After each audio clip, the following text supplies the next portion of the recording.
Bonsoir à tous, bienvenue au débat sur E-Télé en direct du studio François-Xavier Noumont. Aujourd'hui, nous parlons de la régulation des médias. Alors que la HAC a sollicité une augmentation de son budget 2025 avec une hausse de 34%, soit une dotation de 1,3 milliard de francs CFA, l'enjeu est de taille. Quels seront les impacts de cette décision sur le budget 2025? Nous en parlons ce soir avec nos invités. À ma gauche, Théodule Ronsa. Bonsoir Maël, bonsoir le plateau, bonsoir aux téléspectateurs. À ma droite, Andrien Tchomakou. Bonsoir, merci d'avoir répondu présent. Bonsoir Maël, bonsoir à toutes et à tous et bienvenue à cette émission. Julio Tometti également est avec nous sur ce plateau. Bonsoir à vous. Bonsoir à toutes et à tous. En 2024, le budget de la RAC était de 2,3 milliards de francs CFA. Aujourd'hui, une hausse est sollicitée pour 2025. Cette demande est-elle justifiée? Ma première question s'adresse à vous, Julio Tometti. Je ne peux pas, prétester de la justification ou non, parce que je ne suis pas dans la peau de l'autorité de régulation qui est, le président Édouard Locaux. Comme vous l'avez dit tantôt, il a débattu devant la commission budgétaire il y a quelques jours le budget de l'institution qui s'élève à un peu plus de 3 milliards en tenant compte du cadre budgétaire du ministère de l'économie et des finances. Cette hausse est logiquement, à l'entendre, en fait, 3,104 milliards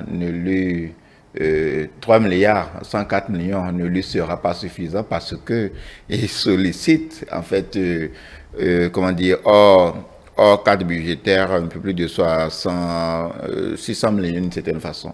En fait, c'est tenant compte des défis de l'autorité de régulation aujourd'hui qui se sont trouvés plus accrus. La RAC, comme vous le savez, instituée par la Constitution en ses articles 24, 56, 142 et 143, a pour rôle la régulation de la presse, le contrôle. Et après, on lui a attribué en fait la distribution des fréquences, donc en fait l'arbitrage en matière de distribution des fréquences. Il faut dire que le travail journalistique ou le travail de la presse s'est métamorphosé en fait ces derniers temps, bien entendu avec le développement des technologies de l'information et des technologies de l'information et de la communication, de sorte qu'aujourd'hui nous avons des journaux beaucoup plus digitalisés. Est-ce que tous les intervenants remplissent les conditions? Est-ce qu'ils sont formés au même titre que le fonctionnement de la presse tel que c'était? Comment faire pour contrôler au mieux cette presse qui se développe en fait de manière accrue? La RAC doit se doter de nouveaux instruments. La RAC doit se doter de nouvelles compétences. La RAC doit se doter de nouveaux mécanismes de contrôle et de régulation pour en fait mettre quelque peu les acteurs dans le sillage qu'il faut. Parce que, dit-on, le journalisme est une âme que chacun a tendance à vouloir détenir. Donc, nécessité donc de réguler et de trouver les formes de régulation qui s'adaptent à l'évolution du métier. Donc, pour revenir à votre question, je dirais oui, d'accord, la RAC a besoin de plus de moyens pour faire face à ces nouveaux défis. Et donc, brillamment, il a défendu son budget. Je pense que les prochains jours nous édifiera sur l'ensemble, en fait, du vote de ce budget-là. Et nous allons suivre avec nous, le fonctionnement de la RAC en 2025 pour voir si, en fait, l'utilisation de nos ressources a été véritablement orientée vers les objectifs et les défis qui ont été énumérés par le président de l'institution. Alors, Adrien Tchomakou, comment évaluez-vous la demande de 1,3 milliard de francs CFA supplémentaires sur le budget? C'est quand même normal, vous savez, si vous prenez la mandature présidente de la RAC, vous venez de le dire, qu'il y a pour cette fois-ci maintenant une augmentation de 34%. C'est normal, d'autant plus que c'est complètement vers la fin de la mandature de l'équipe sortie que la RAC a attribué des fréquences que la RAC a, d'une manière ou d'une autre, donné des autorisations à une vingtaine d'organes en ligne. Et vous savez, si nous prenons aujourd'hui le monde médiatique, c'est-à-dire le numérique prend de jour en jour du pas sur l'analogie. Et qu'on veuille ou pas, il faut former les jeunes journalistes. Il faut former des journalistes, puisqu'on ne finit jamais d'apprendre. Il faut que les gens soient informés. Il faut que les gens sachent à quoi s'en tenir. En réalité, la HAC a deux missions phares. La première mission, c'est de protéger tout professionnel des médias. La deuxième mission, c'est de réguler la presse, de réguler les médias. Et aujourd'hui, nous sommes face à une floraison d'organes en ligne, puisque le numérique bat son plein. Et aujourd'hui, la HAC, d'une manière ou d'une autre, qu'on veuille ou pas, la HAC a l'obligation de veiller sur les journalistes du service public et du secteur privé, tant de l'analogique que du numérique. Donc, il faut beaucoup de moyens à la HAC pour que la HAC puisse mieux réguler les médias et surtout les médias en ligne. Les médias en ligne aujourd'hui, ce qui se passe, c'est un autre monde là-bas. Ce n'est pas les organes de presse classiques que nous savons et que beaucoup sont souvent abonnés. Aujourd'hui, c'est la presse en ligne. Et ce qui se passe en matière de presse en ligne, le respect du code de déontologie pose toujours problème. Donc, il faut des formations et des formations. C'est vrai. Aujourd'hui, des gens pensent que quand on a un ordinateur portatif ou Android, on connaît déjà journaliste citoyen. Des gens sont même allés jusqu'à trouver l'expression où on parle de journaliste citoyen. Je dis non. La formation aujourd'hui doit être prioritaire pour la HAC. Et la HAC, il faut beaucoup de moyens pour que la HAC puisse réussir sa mission. Sans les moyens, on ne peut absolument rien faire. Donc, je trouve décent que la HAC ait même demandé et formulé une demande additionnelle de ressources de 600 millions de francs CFA, nonobstant que le cadrage budgétaire a déjà fixé plus de 3 milliards de francs CFA à la HAC. Donc, je pense que il faut beaucoup de moyens et plus de moyens à la HAC pour que la HAC puisse réussir sa mission. Écoutez, depuis 8 ans, la presse, d'une manière ou d'une autre, ne bénéficie plus de l'aide de l'État à la presse. Donc, je pense quand même que si la HAC, dirigée aujourd'hui par Édouard Locaux... En 2024, la dotation était de 2,3 milliards de francs CFA. Tout à fait. Vous savez, en 2024, la dotation était plus de 2 milliards. Mais malgré ces 2 milliards, est-ce qu'il n'y a jamais eu l'aide directe ou l'aide indirecte dans un organe de presse? La réponse est non. Non, je l'affirme parce que je suis patron de presse. Et ce que je dis, c'est universel. Il n'y a pas cet organe de presse qui est bénéficié depuis 8 ans, je le dis, et personne ne me dira le contraire. Il n'y a pas cet organe de presse qui a bénéficié depuis 8 ans que le président Patrice Talon est là, de l'aide de l'État à la presse. Écoutez, c'est vrai que le chef de l'État a voulu mieux faire en voulant qu'on ne parle plus de l'aide de l'État à la presse, mais qu'on parle d'une subvention directe et qu'on parle d'une régie financière. On a voulu que c'est un organe soit en bonne forme mis en place, mais ça n'a jamais été réalisé. Donc c'est un peu ça. Je pense que la HAC de Édouard Locaux a fort à faire. C'est le début et je pense que cette HAC ne peut pas échouer.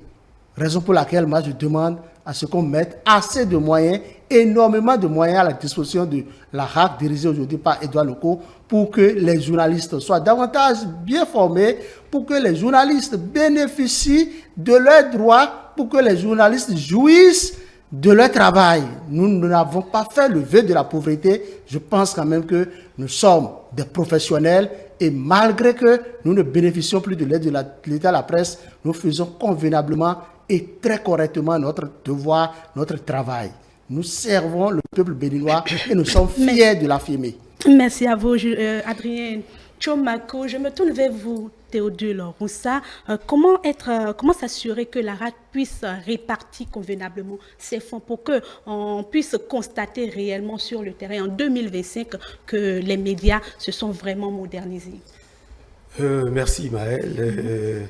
Je voudrais d'abord remercier le chef de l'État, le président Patrice Talon, d'avoir vu juste en nommant à la tête de cet organe un homme de la presse, un responsable de la presse, M. Édouard Locaux, que je salue au passage.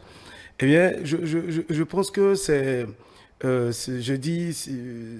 vrai que ce n'est pas la première fois. Il y a eu des journalistes qui étaient à la HAC, mais Édouard Locaux est différent en ce sens qu'il a été patron de presse. Et donc, il connaît le problème de la presse. Et moi, en le voyant à la tête de cet organe, j'ai dit, et voilà, le président Patrice Talon est en train de lancer là un chantier. Un grand chantier en termes de réforme de la presse béninoise, de tout ce qui est média. Et ça me réjouit. J'ai vu que ça a démarré. D'ailleurs, à écouter, à suivre le président Édouard Locaux. Je crois qu'aujourd'hui, nous sommes face à de très grands défis. Avant de parler de l'aide, d'en venir à votre question, Maël, il y a de grands défis qui se présentent à la presse béninoise aujourd'hui.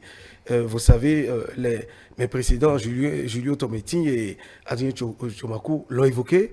Il s'agit de l'avancée, de l'évolution, cette propulsion fulgurante qu'on constate au niveau du numérique aujourd'hui, avec cette floraison. Je donne par exemple des télévisions en ligne et des radios en ligne.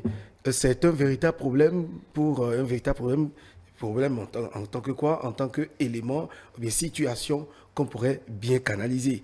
Bien canaliser, ça nécessite des moyens. Ça nécessite beaucoup de choses. Et l'ARAC en est conscient et a présenté, selon le cadrage du ministère des Finances, ce budget évalué à plus de 3 milliards, 100 millions et quelques. Alors, c'est vrai, l'aide de l'État à la presse, ça fait 9 ans que ça a été suspendu. Et là, je saute sur l'intervention de Adrien Tchomakou qui dit la suspension de l'aide de l'État à la presse, c'est fait à dessein, pour ma part. Le président Patrice Talon, à un moment donné, a voulu voir clair un peu dans l'organisation comment est-ce que cela se gérait. Est-ce qu'il faut continuer dans cette lancée tel que ça se gérait, l'aide de l'État à la presse par le passé? Est-ce qu'il faut continuer ici ou il faut véritablement revoir les choses? Ce sont de grands chantiers, de grandes questions qui se posaient. C'est pourquoi le chantier de la réforme de la HAC est démarré. Et il faille prendre du recul et voir comment réorganiser. Et si le président de la HAC, M. Édouard Locaux, est allé jusqu'à dire peut-être d'ici la fin de l'année, de cette année ou 2025, il y aura quelque chose, c'est dire que tout est en de très bonne voie. Nous savions par le passé comment est-ce que tout ça se gérait. Il y a des répartitions en fonction des critères bien déterminés que la RAC avait fixés pour que les organes qui sont véritablement dans leur droit, c'est-à-dire qui fonctionnent normalement, que ce soit en parution, que ce soit je dirais, en fourniture de programmes pour les radios et télévisions et autres. Je crois que cette répartition en son temps, si cette aide tombait, comme beaucoup le souhaitent d'ailleurs, les critères seront clairs et on verra dans quelle proportion et à qui donner quoi et combien et comment ça va se passer. Le plus heureux, c'est qu'il y ait une prise de conscience, qu'on sache aujourd'hui qu'il y a de très grands défis. Le numérique est en train d'évoluer, tout se passe très vite. Adrien a parlé tout à l'heure des citoyens journalistes. Oui, ce sont je dirais, des travers du métier qu'il faut corriger et qu'il faille corriger, absolument. Parce qu'il faut savoir qui est qui et qui est quoi. C'est vrai qu'en notre sein, au sein de la presse, il y a des choses beaucoup à revoir. Il y en a qui n'ont pas été formés, qui ne sont pas journalistes, mais qui s'affichent comme des journalistes et qui ne savent pas faire le travail. Le code numérique étant là, le code de la déontologie, de l'éthique et de la morale de la presse est là. C'est des choses qu'il faut vraiment, sur lesquelles il faut revenir pour nous, les journalistes. Nous, autant qu'ils sont, presque tout le monde n'a pas cette n'a pas pris cette habitude de lire, de relire le contenu de ces différents textes qui régissent. Je crois que tout ça constitue les grands chantiers sur lesquels la RAC du président Édouard Loko va devoir travailler, et j'en suis convaincu, c'est un homme du métier, il s'y connaît, il sait ce qui s'y passe et sait par quel bout prendre. Juliette Mété, je me retourne vers vous. Le président a justifié sa demande par un contrôle rigoureux des contenus médiatiques. Est-ce à dire que la presse telle qu'elle fonctionne aujourd'hui ne répond pas aux normes de la RAC? On ne peut pas le dire très exactement, parce qu'il faut dire que les faits précèdent pour la plupart les mesures qui tendent à réguler. Donc il faut peut-être un comportement ou des comportements anormaux ou quelque peu déviants, d'accord, pour que l'autorité de régulation vienne mettre en place des mécanismes qui permettent en fait de pouvoir les solutionner. Donc pour dire en fait, vous savez, comme je le disais tantôt, dans tous les domaines, il y a des écarts. Et c'est la raison d'être même de l'autorité de régulation qu'est la RAC, parce qu'on sait que forcément, il doit en avoir. Et surtout lorsque nous venons dans le domaine du numérique, qui est, comment dire, une sorte d'espace de liberté retrouvé tant pour les citoyens que pour les journalistes, et entre griffes, au milieu de ces deux-là, ceux qui se proclament journalistes, que Adrien a appelé le journalisme citoyen, d'une certaine façon, pour donner en fait une connotation citoyenne à l'activisme journalistique qui ne devrait pas l'être. Donc, fort heureusement, il faut quand même reconnaître que en fait, ça a déjà commencé, le travail de régulation, de contrôle, d'orientation. Qu'ils vous souviennent, il y a quelques mois, juste après, comment dire, un peu après l'ouverture de la deuxième session ordinaire de l'institution, il y a eu une formation dont nous avons entendu parler, notamment à l'endroit des promoteurs des médias en ligne, sur le respect des cahiers de charges, sur le respect des contenus par rapport aux orientations du cahier de charges et les mesures d'ordre administratif auxquelles ces médias-là sont soumis. Je disais tantôt que l'institution aussi aura besoin de s'armer fortement. Je pense que ça va commencer. J'ai entendu, par exemple, le président dire qu'il sera mis en place, par exemple, un site Internet qui permettra, par exemple, aux citoyens de pouvoir faire des plaintes ou des dénonciations directes, qui permettra aussi aux promoteurs des organes de transmettre à l'institution leur contenu périodiquement. Ça veut dire quoi? À partir de ce moment-là, c'est-à-dire leur contenu en version numérique. À partir de ce moment-là, l'institution peut, sur la base de ces contenus, faire une analyse globale et qui va déboucher sur peut-être des rapports synthèse, que ce soit peut-être mensuellement, trimestriellement ou semestriellement. Ce qui permet d'orienter au mieux, en fait, le rôle de régulation de l'institution. Et je pense, en fait, qu'ils ont pris le bon bout, former, mettre en place les mécanismes.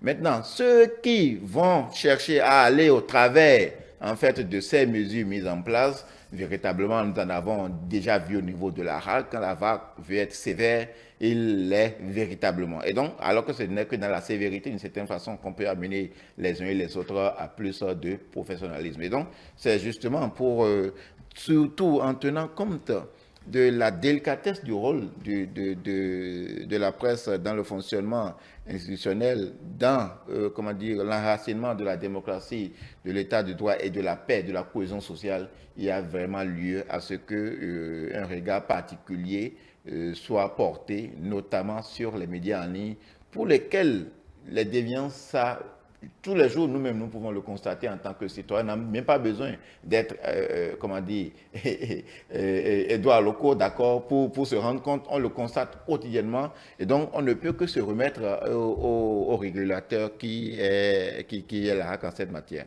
Sur la question du financement, je veux dire deux mots. Deux mots en ce sens que l'augmentation du budget, d'accord, de la RAC, c'est pour le fonctionnement de l'institution. Ça n'a rien à voir avec l'aide de l'État à la presse. Entendons-nous sur ça. Secondo, vous savez, toutes les voies de, comment dire, volatilisation de nos ressources, vous devez vous rendre compte que dans plusieurs secteurs, artisanat, culturel et autres, à partir du moment où on a constaté qu'il y a détournement, que les fonds ne servent plus véritablement à l'objet pour lequel ils ont été mis en place, il faut suspendre, il faut mieux penser, il faut mettre en place un mécanisme qui permet de contrôler où vont les ressources mises en place. Est-ce que les ressources répondent véritablement à l'objet pour lequel elles ont été mises en place? Et donc, je pense aujourd'hui, avant de revenir à ça, il faut créer le cadre. Il faut créer le cadre. Sinon, lorsqu'on met les ressources sans que les arbitrages, le cadre formel n'a pas été mis en place, nous risquons de retomber dans les mêmes travers. Et ce sont nos ressources, ce sont nos contributions citoyennes en matière financière qui se trouvent être, détournées ou orientées dans le sens où cela ne devrait pas l'être.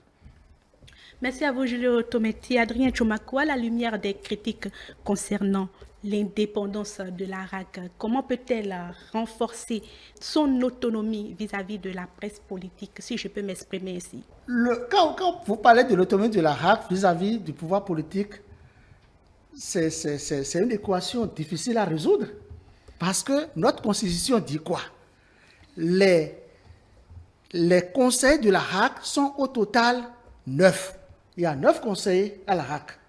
Et au nom de ces conseillers à la RAC, nous, professionnels des médias du Bénin, nous avons droit à 3 postes. Le chef de l'État doit envoyer, ça c'est au niveau de la politique, le chef de l'État doit envoyer 3 conseillers. Les députés à l'Assemblée nationale doivent aussi envoyer 3 conseillers. Et ça fait 3, ça fait 9 conseillers au total. Écoutez, avant, on constate toujours que les journalistes ne sont pas fortement représentés. Mais pour cette fois-ci, c'est que non seulement les 3 conseillers qui représentent les journalistes siègent bel et bien à la RAC, constitutionnellement, mais le chef de l'État nous a fait grâce de nommer quelqu'un qui connaissait la maison RAC, qui a été d'abord ancien conseiller, ancien vice-président de la RAC. Vous voyez un peu ce que je dis? Non, en plus de cela, l'Assemblée nationale, qui a envoyé des gens, a encore envoyé, je dirais même, des anciens professionnels des médias. Donc, d'une manière ou d'une autre, c'est pour vous dire qu'on constate aisément que la RAC que nous avons là n'est pas une HAC politique, mais c'est une HAC qui, vraisemblablement, doit répondre correctement aux préoccupations des zones des médias parce que c'est constitué en grande partie des acteurs des médias, des anciens journalistes, un avocat par exemple, très bien chevronné, qui a l'amour de la presse. Madame Maëlle, vous savez, je l'ai dit à l'entame de mes propos que la RAC a bel et bien 2 rôles phares. C'est d'abord de protéger tout professionnel des médias du Bénin. Beaucoup ne perçoivent pas ce rôle de la RAC et c'est son second rôle qui est bel et bien de réguler la presse. Vous savez, aujourd'hui, quand nous parlons du numérique, c'est le numérique qui pose beaucoup de problèmes à la RAC. Parce que le numérique, écoutez, c'est vrai, je ne suis pas du tout en train de minimiser les journalistes qui excellent dans le numérique. Bien au contraire, je suis en train de les encourager, je suis en train de les féliciter et je demande à ce qu'ils fassent plus de professionnalisme. Le numérique aujourd'hui prend de l'ascension sur l'analogie. Et pour contrôler le numérique, la meilleure solution pour la RAC, c'est de prévenir les dérives. Et pour prévenir, c'est de renforcer les formations, d'intensifier les formations. Disons la vérité, quand nous prenons la mandature passée de la RAC, il n'y avait pas eu assez de formation à l'endroit des professionnels des médias du Bénin. Que nous laissons de côté le numérique, même ceux qui sont dans des organes de presse classiques n'ont pas pratiquement bénéficié pendant que ce soit formation, recyclage, même des formations diplômantes. Formation diplômante, ça a été supprimé depuis 5 ans. Vous voyez un peu ce que je dis? Nous, on en a bénéficié des formations et diplômantes. Et je profite de votre canard pour féliciter, saluer l'un de mes professeurs, Maforikan Agapit, qui nous avait encadrés. Voici des valeurs. Edouard Loko, qui aujourd'hui est le président de la RAC, fait partie des instructeurs. C'est de ça qu'il est question. Donc je pense quand même que si Edouard Loko... Monsieur Adrien était à la bonne école. Ah oui, C'est ce qu'il veut dire. il faut le dire, il y a 23 ans, c'est celui que j'appelle toujours mon parrain, Maforikan, qui m'a dit, Adrien Tchomakou, je vais me rapprocher de Malik Gomina pour que tu puisses travailler avec lui. Et c'est lui qui continue de me former. Et je ne cesse de recevoir de très bonnes formations de la part du consultant média Maforikan Agapit. Donc ça, c'est une parenthèse. Ce qu'il faut retenir, c'est quoi?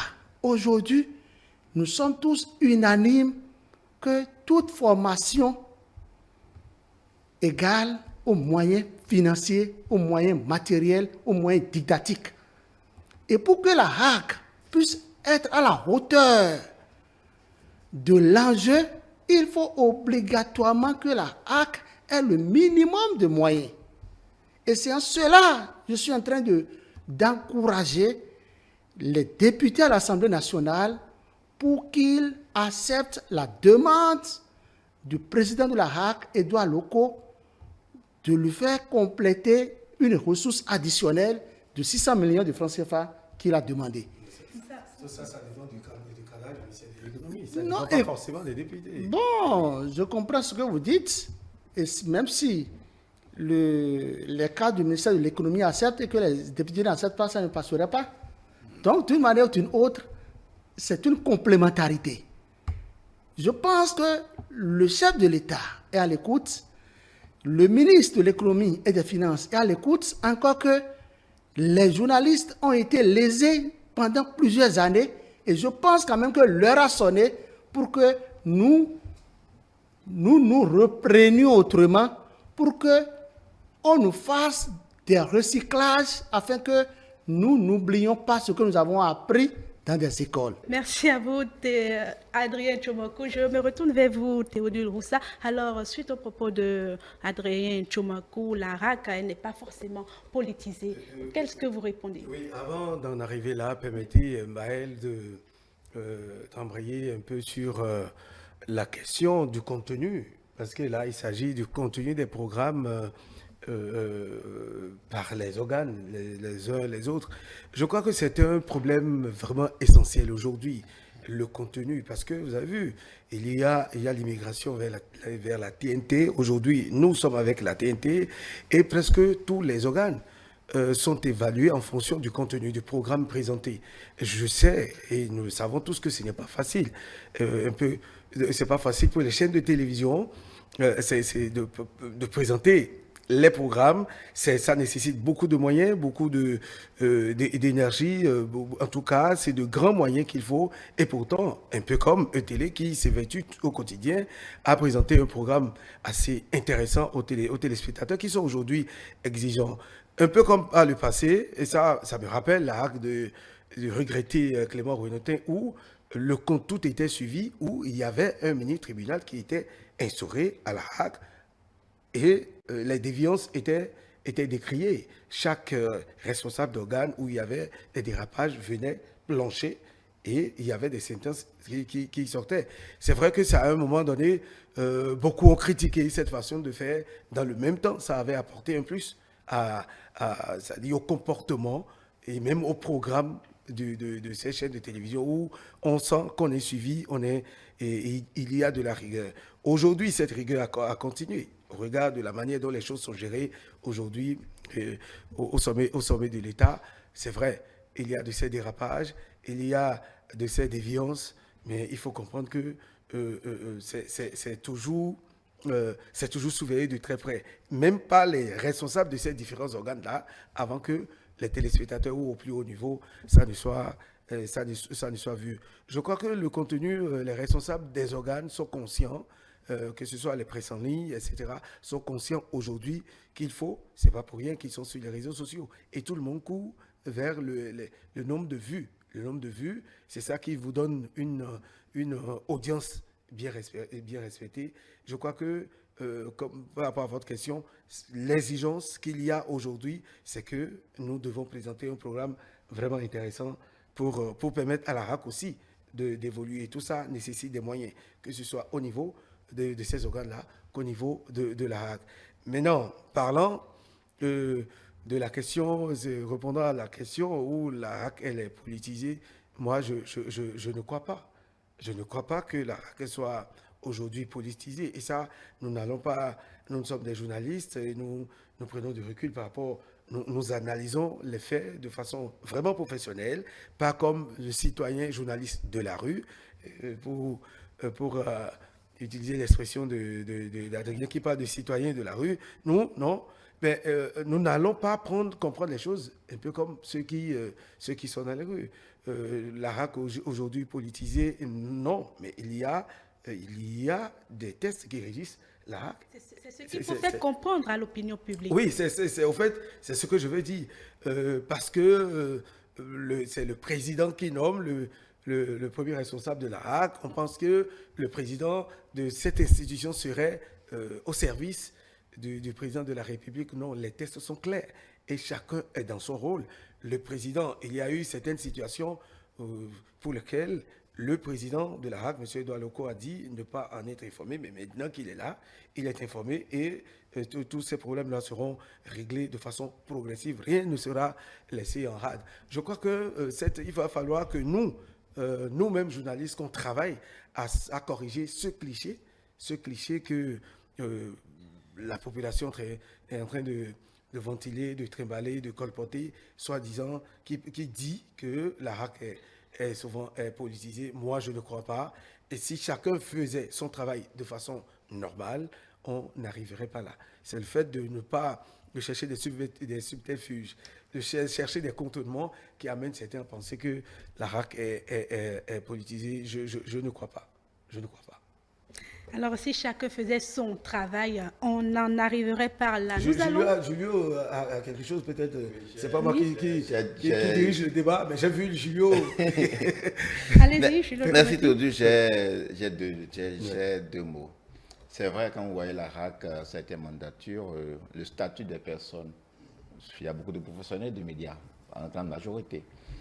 Mais il ne faut pas manquer de remarquer que la RAC se trouve toujours être quelque peu assujettie aux politiques dans sa composition, que vous le veuillez ou pas. Puisque, qu'ils vous souviennent qu'à la faveur de la réforme, même de la Constitution, et plus récemment encore de la loi organique sur la RAC, la question était revenue. J'ai entendu des journalistes dire qu'il faut libérer la RAC. Il faut libérer la RAC dans sa composition des acteurs politiques, ou de la prépondérance, en fait, des acteurs politiques. Et donc, qu'on le veuille ou non, d'accord, de point de vue fonctionnel, dans la désignation, la RAC est quelque peu liée. Mais c'est la RAC, dans son fonctionnement, qui doit travailler à gagner en crédibilité d'une certaine façon. Et donc, c'est du rôle, en fait, du président et des conseils de la RAC de travailler dans le sillage de la loi organique, de ce que la Constitution leur a conféré, pour gagner aux yeux du public ou aux yeux des journalistes la crédibilité nécessaire pour se départir quelque peu de, de ce sentiment que le citoyen peut avoir de ce que, en voyant de loin la composition telle que c'est, on a raison de penser que la race peut être soumise. C'est un débat. Donc, je pense, en fait, et lors des révisions, ça revient souvent, que cela ne vous échappe pas, que ça revient souvent. D'autres sont allés carrément dire, on ne peut pas continuer, d'accord? Est-ce qu'on ne peut pas faire, en fait, une désignation ou une élection du président de la RAC au sein des conseillers? Est-ce qu'on ne peut pas enlever le rôle, de nomination du président de la RAC, pas le président de la République d'une certaine façon? Donc, il faut dire, en fait, les choses telles qu'elles sont pour dire. Le débat reste posé. Et comme je le disais tantôt, l'essentiel, en fait, c'est dans le travail. Est-ce que lorsque nous prenons un peu de recul, que nous analysons, en fait, ce que fait le RAC en termes de préservation de la liberté de la presse et en termes de régulation, est-ce que c'est en adéquation avec, en fait, les aspirations des journalistes? Est-ce que c'est conforme à la Constitution d'une certaine façon? Donc, le débat reste tout entier. Et donc, ça dépend de la responsabilité de chacun en cette matière-là. Et donc, j'insiste pour dire la RAC doit travailler à gagner en crédibilité et en notoriété. Je reste avec vous, Julio Tometti. Nous allons étendre la responsabilité des médias sur des cas sociaux palpables. Récemment, le ministre de l'Intérieur et de la Sécurité publique a rencontré les responsables de la police républicaine au sujet des bavures policières. Quelle est la responsabilité des médias dans la divulgation et le traitement de ce genre d'informations? D'abord, deux choses qui vous souviennent il y a quelques semaines ou environ un peu plus d'un mois. En fait, c'est notre regard, ça. Chaque fois quand la RAC, je laisse d'abord le ministre de l'Intérieur, chaque fois quand la RAC rentre dans son rôle de prévention, d'abord, c'est même pas de prévention, tout de suite on a l'impression que, voilà, on veut faire obstacle à la liberté de la presse. Qu'il vous souvienne qu'il y a quelques semaines, le président de la RAC, ou la RAC, a fait convoquer 2 journalistes de médias en ligne, 2 dames, réputées pour ce qu'elles font.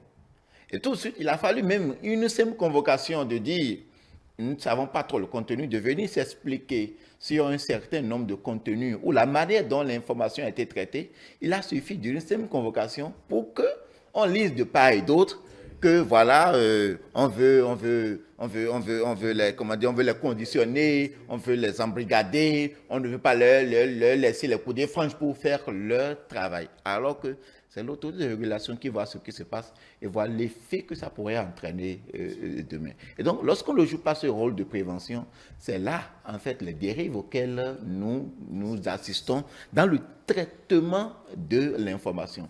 Qu'il vous souvienne, dans ce pays, avec les médias en ligne, que des médias en ligne aient divulgué, alors que l'information n'était pas vraie, que quelque part, dans le septentrion, il y a eu un certain nombre de décès dus à des incursions djihadistes, et ça a créé en fait la débandade, la peur, un sentiment d'insécurité. Il y en a même qui ont envisagé de quitter en fait la localité. Imaginez un peu ce que cela pourrait engendrer lorsque ces cas-là se multipliaient.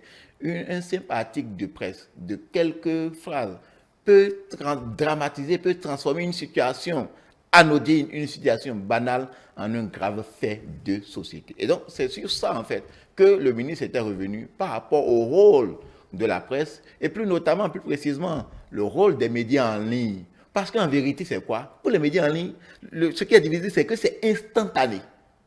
C'est contraire à ce que nous avions. Il faut venir à tout là, traiter l'information. Oui, ou bien même si il y a une radio, il faut venir en studio, traiter, soumettre ça à X ou Y. Ça, c'est une procédure d'analyse. Mais aujourd'hui, l'information, les faits se produisent et l'information vient instantanément.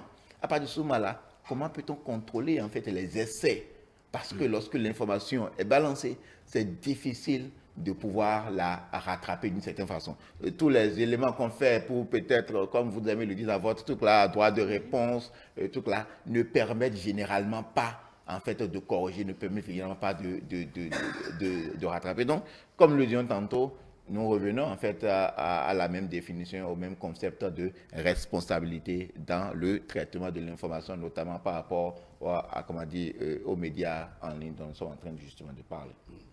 Vous faisiez bien de parler d'excès, Adrien Tchoumakou, tel qu'on traite l'information, par exemple, des bavures policières. Tout de suite, on pense seulement aux sanctions adressées aux policiers, mais sans parler de la responsabilité des citoyens. Est-ce que ce n'est pas le rôle des médias d'équilibrer l'information? Madame Maëlle, vous savez, je vais vous donner un exemple terre à terre. Le quotidien du Ménotin Fraternité. Fraternité qui est en train de célébrer ses 25 ans d'existence. Ce n'est pas de la publicité, c'est une réalité. Oui, allez-y. Depuis 25 ans, ce journal, par exemple, n'a jamais été condamné par la justice béninoise. C'est pour vous dire quoi? Le sérieux qu'il y a. Sur vous ici, je n'ai pas connaissance de ce que vous avez été condamné ou suspendu par la justice ou par la RAC. Ça veut dire que vous faites du professionnalisme. Ah oui, c'est de ça qu'il est question. Parce que on est journaliste, mais on est journaliste de quelle facture? C'est la véritable préoccupation. Si vous, depuis votre existence jusqu'à ce jour, on peut vous assigner, ah oui, à Fraternité, nous, on nous a plusieurs fois assignés, mais on a toujours remporté l'assignation au tribunal. C'est ça. Il faut toujours chercher à équilibrer l'information. C'est le bien-bas, c'est la moindre des choses. Tout part de là. Information équilibrée, information vérifiée. Vous devez vous assurer qu'il y a la certitude de ce que les faits sont sacrés. Avant de faire des analyses, des commentaires. Donc, tout part de là. Je pense quand même que le problème qui se pose aujourd'hui, c'est que le numérique, je ne dirais pas que le numérique est dangereux, mais le numérique est vraiment difficile à contrôler. Et c'est pour ça que la HAC doit miser beaucoup sur la prévention, sur les formations. La HAC doit anticiper. Et pour faire ce travail, il faut des moyens. Le problème, c'est très simple. Votre préoccupation, vous avez parlé tout à l'heure de quelque chose là, je ne sais pas si vous me le rappelez rapidement. De la politisation de la HAC. Par rapport à la politisation dont on parle, si je dois placer un mot, je pense que les HAC passés ont été politisés d'une manière ou d'une autre. Mais la HAC que nous avons là maintenant, vous en avez la preuve, M. Adrien. écoutez, la preuve est là. Vous, si vous voulez, je vais vous donner des exemples. Politisé, est-ce que... Parce que, la HAC que nous avons aujourd'hui, ce n'est pas le cas. Oui, d'accord. Ce n'est pas le cas, d'autant plus que... certitude, moi, je ne défends aucune mandature présidente, oui. Mais attention, on dit que les vous voulez que j'aille plus loin par rapport aux autres. Politisés. Non seulement les HAC passés ont été politisés, un exemple par exemple. Un exemple de la politisation d'une HAC. Je prends le quotidien Le Béninois Libéré qui avait été condamné par une HAC. Et le journal a été mis sous scellé pendant 5 ans. C'est sous Boniaï. Vous voyez un peu ce que je dis? Et finalement, la justice a donné raison à cet organe de presse. Vous voyez le sérieux dont on parle? La justice a félicité cet organe de presse et il a été demandé à ce que les scellés soient enlevés. 5 ans plus tard, les jeunes qui étaient en fonction des employés des journalistes, pendant 5 ans, ils ont une famille. Ils doivent nourrir leur famille, ils doivent manger. Le patron de cet organe de presse, tu es en location. C'est des charges incompréhensibles. Donc, c'est pour vous dire quoi? Des vrais journalistes, il y a des journalistes avérés qui vont toujours continuer à défendre les valeurs démocratiques de notre pays. Quoique cela va leur coûter. C'est pour dire que la HAC de Édouard Loko a beaucoup à faire. Cette HAC doit relever de très grands défis. Les défis sont énormes. Et en matière du numérique, ce n'est pas encore ça. Je suis en train de voir Édouard Loko venir. Mais le chantier est vraiment dense. C'est vrai que Édouard Loko a déjà tendu une main aux associations fêtières de la presse béninoise. Et il est allé même jusqu'à dire, je parle de la HAC est allée même jusqu'à demander à aller à une co-régulation avec l'ODEM. Ce qui est une très bonne chose. C'est des choses à encourager. Parce que même si vous allez à la justice, vous allez au tribunal, c'est sur la base du code du code de l'information et de la communication et bel et bien le code de déontologie que les journalistes sont poursuivis. Et vous allez me permettre d'embrayer sur la délicatesse de certains articles du code du numérique, puisque nous parlons du numérique aujourd'hui. Et qu'on veuille ou pas, d'une manière ou d'une autre, des magistrats appliquent le code du numérique à certains professionnels des médias. C'est ce que nous sommes en train de condamner. C'est ce que nous ne voulons pas. Parce que le code du numérique est très sévère. C'est le plus dangereux code du numérique que nous avons dans la sous-région. Et je ne cesserai de le dire. Et je pense que Édouard Loko a compris. Et avant la fin de son mandat, avec son engagement, avec sa détermination et de voir surtout les journalistes s'améliorer, le code du numérique ne sera plus appliqué aux professionnels des médias. Ce code ne sera révisé même complètement pour que les choses soient très bien claires. Merci à vous, Adrien Tchoumakou. Théodule, vous voulez? Monsieur Adrien. Non, c'est la vérité. Vous savez que... Est-ce que vous savez que c'est le code numérique qui avait fait envoyer 2 journalistes en prison il y a quelques années? On le sait. Alors, donc, si la dépénalisation de la presse est une réalité en République du Bénin, ce n'est pas un code du numérique que plus d'eux ne maîtrisent pas. Même, excusez-moi du peu, certains magistrats n'ont pas une très bonne connaissance du code du numérique. Et je dis, le code du numérique ne doit pas être appliqué aux journalistes. Là, Adrien, Non, nous n'allons pas... Non, je retire mes mots. Je retire mes mots. Voilà, retirez. Je retire.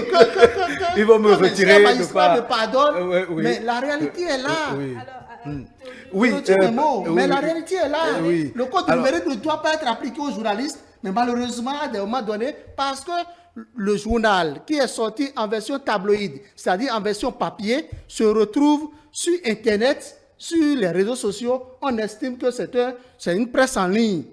Encore qu'une presse enregistrée, que la presse soit en ligne ou pas, on ne doit pas lui appliquer, on ne doit pas appliquer à aux responsables de ces organes le code du numérique, mais bel et bien, on doit leur appliquer le code de la déontologie et le code de l'information et de la communication. C'est ce que disent les textes. D'accord. Maël, si Vous vous me permettez... de féliciter, de remercier les magistrats qui ont compris l'enjeu, parce qu'à un moment donné, toute la presse s'est levée comme un seul homme pour implorer la clémence des magistrats et demander que le code du numérique ne devrait pas être appliqué aux journalistes. Et les magistrats nous ont écoutés, ils ont laissé ces 2 journalistes. Donc je pense que c'est déjà bien qu'en République du Bénin, aucun journaliste n'est en prison pour délit de presse. C'est une très bonne chose. C'est une très bonne chose. Parlant de la responsabilité de la presse dans tout ce qui se passe aujourd'hui, il faut reconnaître qu'on en fait un peu de trop par moment. Ça, il faut le dire. Parce que la manière dont surtout, oui, puisque c'est aujourd'hui, ça dit, je dirais, c'est la nouvelle technologie. Vous avez n'importe qui a l'information que vous balancez, alors que ce que vous balancez est la manière dont vous envoyez. Vous envoyez l'information, c'est très important. Nous avons un travail à faire à notre niveau. La presse béninoise, la presse face à ces situations devrait jouer le rôle de confiance, c'est-à-dire rassurer les populations, dire les faits qui sont sacrés, dire les choses, mais savoir comment servir, puisque toutes les vérités ne sont pas bonnes à dire. Nous ne devons pas chercher du sensationnel, chercher le buzz, chercher à être le premier à annoncer, sans savoir que tout ça, il faut faire très attention. Quand on parle de bavure policière, oui, même s'il y a bavure, nous devons savoir comment libérer ces informations. Je crois que nous avons, en tant que presse, en tant que médias, nous avons notre rôle à jouer, un rôle d'assurance, de pouvoir rassurer les populations, les rassurer parce qu'ils nous écoutent, ils nous lisent, les informations sont là, mais qu'est-ce que nous devons prendre? Qu'est-ce qui a servi? Qu'est-ce que nous devons lire? Et qu'est-ce qui est véritablement servi aux populations? Je crois que nous avons ce rôle à jouer, ce rôle que nous appelons de tous nos voeux pour permettre aux populations de ne plus s'affoler parce que nous n'avons pas cette responsabilité, ce devoir d'amplifier les choses. Nous devons calmer les choses, rassurer les populations pour accompagner le travail qui se fait, que ce soit par la police républicaine, que ce soit par le gouvernement, dont la police républicaine est sous sa responsabilité. Monsieur Théodule, madame, vous permettez rapidement. Nous sommes déjà à la fin. Par rapport, vous permettez, par rapport à cette affaire de bavure policière, je pense que le ministre de l'Intérieur ferait mieux de discipliner ces éléments que de s'en prendre aux professionnels des médias. Écoutez, On n'a pas dit ça. le journaliste a l'obligation d'informer la population. C'est notre rôle premier. On parle du traitement de l'information. Le ministre ne s'est jamais attaqué aux hommes des médias. Non, ça n'a pas été... Il fera mieux de ne pas vous l'avez vu, par rapport à la presse. la réunion qu'il a eue avec le haut commandement policiers au Bénin, c'est toujours pour mettre de l'ordre parce que tout le monde est conscient qu'il y a quelque chose qui ne va pas. Un peu comme ce que nous avons au sein de la presse aussi. Il y a des bavures, il y a des excès, il y a des déviances. La presse béninoise se porte mieux, même si elle n'a pas les moyens. toujours mieux. Merci à tous, merci à vous Adrien Tchomakou, Julio Tometti, merci à vous, Théodule Roussa, merci de m'avoir accompagné. Mesdames et messieurs, nous sommes à la fin de ce débat, c'était la modernisation de la régulation des médias, la RAC et ses priorités face aux défis du numérique. On l'a retenu, la RAC est sur la bonne voie, quoique des défis restent à relever. Merci de nous avoir suivis, retrouvez-nous sur notre site internet www.etelebene.com, notre page Facebook ETélé en direct et via notre application iOS et Android ETélé tout simplement. ETélé avec vous, pour vous, merci.